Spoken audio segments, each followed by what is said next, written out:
नमस्कार, मैं हूं अवधेश कुमार।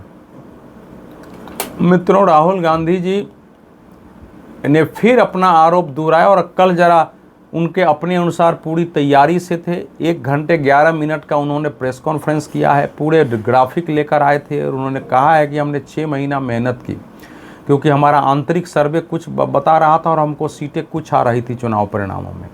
हरियाणा में हम जीत रहे थे, हम हार गए हैं। महाराष्ट्र विधानसभा चुनाव में हमारा आंतरिक सर्वे कुछ था। कर्नाटक के बारे में हमारा आंतरिक सर्वे में हम 15 लोकसभा सीटें जीत रहे थे। तो ये उनका आंतरिक सर्वे था। तो हमने इस पर काम किया है और आपके सामने हम एक लोकसभा क्षेत्र बेंगलुरु सेंट्रल और एक विधानसभा क्षेत्र महादेवपुरा का लेके आया हूँ और उसके बारे में उन्होंने कुछ आंकड़े दिए हैं और वो उन्होंने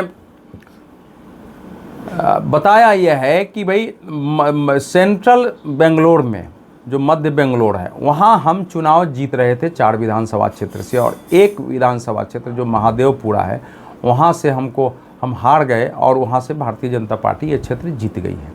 वहाँ उन्होंने कुछ नाम बताए, आदित्य श्रीवास्तव, विशाल सिंह, बताया कि ये जो नाम है ये उस क्षेत्र में है। ये इसमें से एक का नाम उत्तर प्रदेश में भी है, मुंबई में भी है। बाद में मीडिया ने आदित्य श्रीवास्तव और विशाल सिंह का क्या नाम किया कि विशाल सिंह नाम का कोई वोटर वाराणसी में नहीं है, वो केवल बेंगलुरु में ही है। उसी ढंग से आदित्य श्रीवास्तव का नाम केवल बेंगलुरु में है, न मुंबई में निकला। हाँ, वो मुंबई में वोटर जरूर थे, वो लखनऊ के रहने वाले थे। जैसा उसने बताया कि हम लखनऊ से मुंबई आ गए, तो मुंबई हमने वोटर लिस्ट में अपना नाम डलवाया। फिर वहाँ से जब हम बेंगलुरु, हमारी नौकरी चली गई, नौकरी करने आए थे, बेंगलुरु आ गए तो यहाँ नाम हमारा आ गया। और अब तो हम वहाँ कहीं मुंबई डालने भी नहीं गए हैं और ये साफ़ हो गया है कि उनका ईपिक नंबर सब जो है वो बेंगलोर का ही है और बाकी दूसरा कहीं नहीं है। मीडिया ने भी इलेक्शन कमीशन के वेबसाइट पर उस नाम को ढूंढा, वो नाम कहीं नहीं मिला है। गुरकीरत सिंह का भी नाम नहीं मिला है, तो ये गलत साबित हो गया। दूसरा, जैसे वो कह रहे हैं उसी प्रकार से 2024 लोकसभा चुनाव में महाराष्ट्र के धुले लोकसभा क्षेत्र भारतीय जनता पार्टी 4 विधानसभा क्षेत्रों से जीत रही थी। मालेगांव सेंट्रल में एक पक्षीय कांग्रेस को वोट मिल गया और वहां से भारतीय जनता पार्टी हार गई। 1,90,000 से आगे थी, यहाँ कांग्रेस को 1,94,000 मिल गया। लगभग 4,000 वोट से 3500-3600 वोटों से वहाँ से शायद बीजेपी हार गई है चुनाव। तो ये तो सामान्य तौर पर होता है। मेरा कहना यह है कि कुछ लोगों के नाम 2 जगह 3 जगह भी हो सकते हैं। कई बार लोग एक जगह से दूसरी जगह जाते हैं, नाम नहीं कटवाते हैं। कुछ ऐसे मतदाता भी हो सकते हैं। ये सब अपवाद होते हैं, अपवाद स्वरूप। जो जैसे मैं दिल्ली में हूँ, दिल्ली में भी वोट डाल दिया, जहाँ गांव है अगर वहाँ गए वहाँ वोटिंग है तो वहाँ भी डाल दिया। अब ये चुनाव आयोग ने कहा है कि आप अगर दूसरी जगह अगर वोटर आई कार्ड बनाते हैं तो पहला वोटर आई कार्ड आप वापस कर दें। अब तेजस्वी यादव जैसे लोग अगर 2-2 आई कार्ड लेके आते हैं, चुनाव आयोग पर आरोप लगाते हुए उनके ईपिक नंबर आ जाते हैं, फिर भी इतनी गरिमा नहीं है कि हम कहें कि हमसे गलती हो गई और आज भी आरोप लगा रहे हैं कि मैं अगर कुछ बोलूँगा तो चुनाव आयोग के पास जवाब नहीं होगा। तो राहुल गांधी की शैली की पॉलिटिक्स है। लेकिन चुनाव आयोग ऐसा जानबूझ के कर रहा है और भाजपा को जिताने के लिए कर रहा है, ये भयानक है। अगर ये आरोप साबित हो गया तो फिर तो ये माना जाएगा कि भाई भारत के पूरी चुनाव प्रणाली ही गड़बड़ है। यहाँ गलत मतदाता बनाए जाते हैं और चुनाव आयोग भारतीय जनता पार्टी को जिताने के लिए पूरी मतदाता सूची बनाता है, फर्जी वोटर बना के रखता है। जहां वो हारने वाली होती है वहां किसी एक क्षेत्र में ज़्यादा मतदान दिखाकर भाजपा को जिता देता है। तो अब अगर ऐसा हो गया तो फिर तो भारत के, हम जो कहते हैं कि हमारे सफल लोकतंत्र है, दुनिया में सबसे बड़ा लोकतंत्र, हमारा तो शीर्ष शर्म से झुक जाएगा। ये तो पूरे भारत की लोकतांत्रिक व्यवस्था को पूरी दुनिया के नज़र में कालिक पोतना है। इसकी साख को ख़त्म करना है, भारत का सिर नीचे गिरा देना है।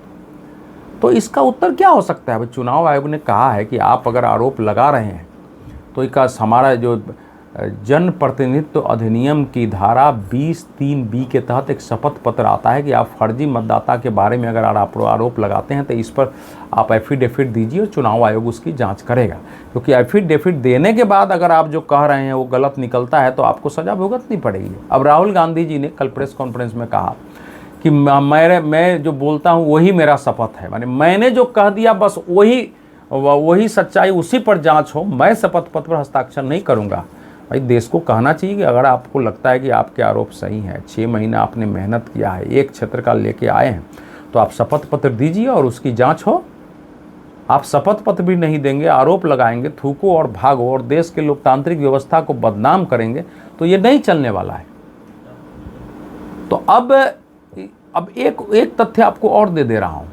महाराष्ट्र के विधानसभा चुनाव में जैसे इन्होंने इस बार प्रेस कॉन्फ्रेंस से कहा कि अंतिम 5 महीने में 1 करोड़ मतदाता बढ़ गए,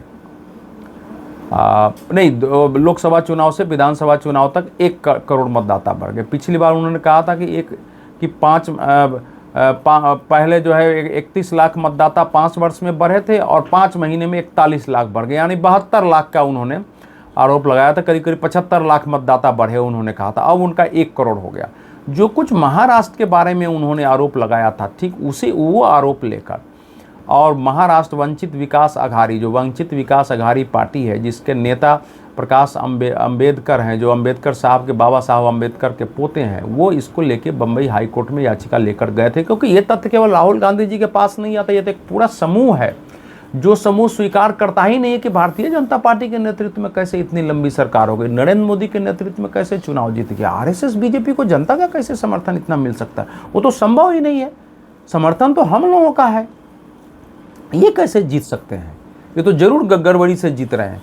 और वो गए हाई कोर्ट ने चुनाव आयोग से सारे आंकड़े मंगाए, जी कितने चुनाव आयोग ने सारे आंकड़े दिए कि कब कब कितने मतदाता बढ़े हैं। 2004 से उसने हर लोकसभा चुनाव, लोकसभा से विधानसभा चुनाव के बीच बढ़े हुए आंकड़े सामने रखे। उसके आधार पर फिर 2019 से 2024 और 2024 लोकसभा से 2024 विधानसभा तक के आंकड़े रखे। अंतिम समय में अंतिम घंटे के मतदान के आंकड़े रख दिए और फिर बताया। उसके बाद बम्बई हाई कोर्ट ने 25 जून 2025 को ये फैसला दिया। अभी तो बात हुई, अभी तो 2 महीने भी उस फैसले के नहीं हुए।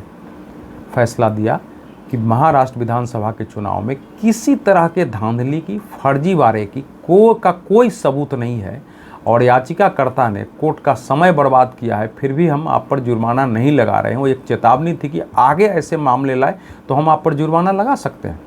तो वो हाई कोर्ट में वो खारिज हो चुका है, फिर भी राहुल गांधी ये 75 लाख से 1 करोड़ का आरोप लगा रहे हैं। तो ऐसे होता है क्या कि जो आरोप है, आप शपथ पत्र नहीं देंगे और फिर भी आप आरोप लगाते जाएंगे, लोकतंत्र को दुनिया में बदनाम करेंगे। 2014 के बाद से जब नरेंद्र मोदी के नेतृत्व में सरकार बन गई, प्रधानमंत्री के रूप में वो सरकार चलाने लगे, तब से एक अभियान चला कि भारत के ईवीएम ही गड़बड़, ईवीएम को ही मैनिपुलेट करके बीजेपी चुनाव जीत रही है।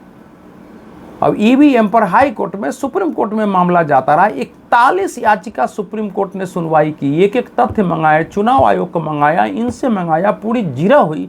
उसके बाद सुप्रीम कोर्ट लगातार मामला खारिज करता गया। 41वें मामले पर उसने कहा कि अब आगे से इस पर कोई याचिका नहीं ली जाएगी। सुप्रीम कोर्ट को हार मानना पड़ा। तो अब मतदाता सूची पर आ गए। अगर मतदाता सूची में कोई गड़बड़ी है तो आपको स्पेशल इंटेंसिव रिवीजन, विशेष पुनरीक्षण, मतदाता के पुनरीक्षण अभियान से आपको क्या प्रॉब्लम है, होने दीजिए। कह रहे हैं कि ये भी वोट चोरी का मामला है, ये भी चुनाव आयोग इसकी चोरी कर रहा है, तो ये कैसे संभव है? ये इसीलिए मैं कह रहा हूँ कि अब राहुल गांधी जी के बारे में विचार करना पड़ेगा कि जो कुछ भी आरोप लगा रहे हैं इनसे कैसे निपटा जाए, इनका सामना कैसे किया जाए। ये बहुत भयानक परिस्थिति है। चुनाव आयोग क्या कर सकता है इसमें? आपकी पार्टी 1990 से उत्तर प्रदेश में वापस नहीं आई। आप देखिए ना उत्तर प्रदेश की क्या हालत है। अगर पिछली बार 1 लोकसभा चुनाव आप जीते थे, इस बार अगर अखिलेश यादव का साथ नहीं होता तो आप शायद फिर रायबरेली और अमेठी दोनों सीट हार जाते। आप जीते हैं। बिहार में क्या दशा है, उड़ीसा में क्या दशा है, आंध्र प्रदेश में तो बीजेपी नहीं है, वहाँ इनकी क्या दशा है। पश्चिम बंगाल में के तो बीजेपी नहीं है अभी भी, पश्चिम बंगाल में आपकी क्या दशा है। पंजाब में आम आदमी पार्टी ने साफ कर दिया। दिल्ली में तो पहले बीजेपी भी हार रही थी, आप भी हार रहे थे, आम आदमी पार्टी ने आपको साफ कर दिया है। तो सब जगह मैनिपुलेशन से ही हो गया है। गुजरात में आम आदमी पार्टी आपके पैरेलल पहुंच गई है, आप कहीं नहीं है। आपको अभी भी सपना है कि गुजरात में हमारा जनाधार है। तो अगर आप मूल्यांकन नहीं करेंगे तो इसी प्रकार से आप संवैधानिक संस्थाओं पर आरोप लगाएंगे।